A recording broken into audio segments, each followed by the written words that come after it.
একদিনের রান্নার দায়িত্ব পড়লো আমার উপর। মাটির চুলায় রান্না কিন্তু খুবই কষ্টের, আর কষ্টের পরেই তো সুখ আসে। এইদিকে ভাতের মার ঝরাতে গিয়ে তো আমার হাতটাই পুড়িয়ে ফেললাম। ছোটবেলায় অনেক রান্না করেছি, কিন্তু বিয়ের পর থেকে আমার রান্না খুবই কম করতে হয়েছে। প্রথমে একটু ভয় হলেও এরপরে কিন্তু রান্না সুন্দরভাবেই কমপ্লিট করেছি, আর বাড়ির সবাই কিন্তু খুবই প্রশংসা করেছে। আসসালামু আলাইকুম, সবাই কেমন আছেন? শুক্রবারের সকালের নাস্তায় আম্মা সবজির খিচুড়ি রান্না করেছিল। আম্মা আমাকে বলল আজকে দুপুরের রান্নাটা তুমি করো। রান্নাঘরে এসে দেখি চুলাটা একটু ফেটে গিয়েছে। চিন্তা করলাম আজকে তো সময় আছে, যেহেতু শুক্রবার, আমি চুলাটা সুন্দর করে লেপে ফেলি। এই চুলা কিন্তু মাটির চুলাই। এখন তো অনেকেই সিমেন্টের চুলা ব্যবহার করে। আমাকে তরকারি কেটে দিচ্ছিল, আর এইদিকে আমি চলে গেলাম আদা রসুন বাটতে। ইদানিং চেষ্টা করি বেটে মশলা খাওয়ার জন্য। দুই চুলায় রান্না করব, তাই সবকিছু আগে সাজিয়ে গুছিয়ে নিলে কিন্তু রান্নাটা সহজ হয়। আজকে রান্না করব এই ইলিশের বাচ্চাগুলা ফুলকপি দিয়ে, টমেটো বেগুনের ভর্তাও করব একটা। হঠাৎ করেই মনে পড়ে গেল আমি তো সানস্ক্রিন দেইনি। আমাদের মেয়েদের কিন্তু দীর্ঘ সময় রান্নাঘরে থাকতে হয়, চুলার তাপে কিন্তু স্কিন একদম পুড়ে যায়, তাই অবশ্যই সানস্ক্রিন মেখে তারপর রান্নাঘরে যাবে। সানস্ক্রিন কিন্তু এইরকম 2 আঙ্গুল ভরে তারপর ব্যবহার করতে হয়। তাড়াহুড়া করে সানস্ক্রিনটা লাগিয়ে নিচ্ছিলাম, কারণ ওইদিকে রান্নাও দেরি হয়ে যাচ্ছে। সানস্ক্রিনটির নাম হচ্ছে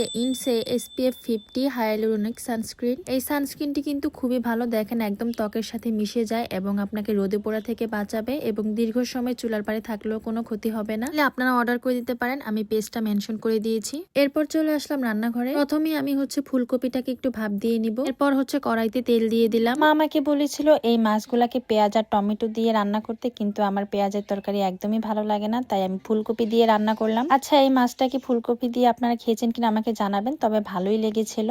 একে একে আমি সব মশলা দিয়ে দিলাম, এরপর ফুলকপিটাও দিয়ে দিলাম। এইটাকে এখন খুব সময় নিয়ে একটু কষাবো। আমার কাছে মনে হয় রান্নার মধ্যে কষানোটাই মেইন। এর মধ্যে আমি ছোট ছোট 2টা আলু দিয়ে দিব। যত তরকারি ব্যবহার করেন না কেন, আলু না দিলে কিন্তু তরকারি টেস্ট হয় না। এরপর ভাতের বলক চলে আসলো, আর 2 চুলাতে রান্না করলে কিন্তু তাড়াহুড়া করতে হয়। একটা সময় আমি রেগুলার রান্না করতাম, ঘুম থেকে উঠে ভোর 6টা বাজে চলে যেতাম স্কুলে, তারপর 12:30 1টাও বেজে যেত স্কুল থেকে ফিরতে ফিরতে।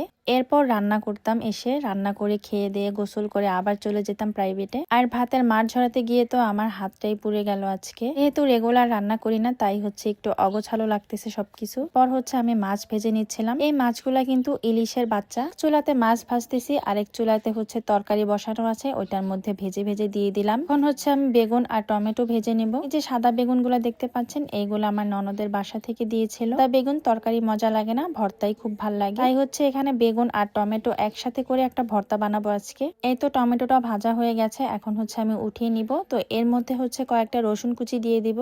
এরপর কয়েকটা কাঁচামরিচও দিয়ে দিয়েছিলাম, কাঁচামরিচটা ভেজে আমি উঠিয়ে নিয়েছি। লাস্টে কয়েকটা পেঁয়াজ কুচি দিয়েছি। এইদিকে কিন্তু তরকারি রান্নাটাও হয়ে গেছে, আমি ধনেপাতা দিয়ে দিয়েছি। রান্না শেষ হওয়ার আগ মুহূর্তে চুলা নিভে গিয়েছে। এরপর আমি ফুকনি দিয়ে জ্বালিয়ে নিয়েছিলাম। এরপর রান্না কমপ্লিট, এখন আমি নামিয়ে নিলাম। মনে মনে একটু ভয়ও লাগছিল যে রান্নাটা টেস্ট হবে কিনা। এরপর ভাতটাও বেড়ে নিলাম। রান্না শেষ করে চলে গেলাম ধান খেতে পানি দেওয়া হচ্ছে। তো এখানে আমার হাজবেন্ডও একটু সাহায্য করলো তার বাবাকে।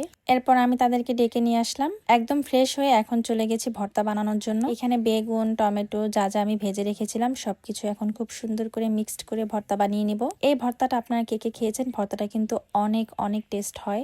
এইভাবে কিন্তু আমি ফার্স্ট ভর্তা বানালাম, আর এই ভর্তাটা যে এত মজা হবে আমি কল্পনাও করতে পারিনি, একদম বলারও বাহিরে।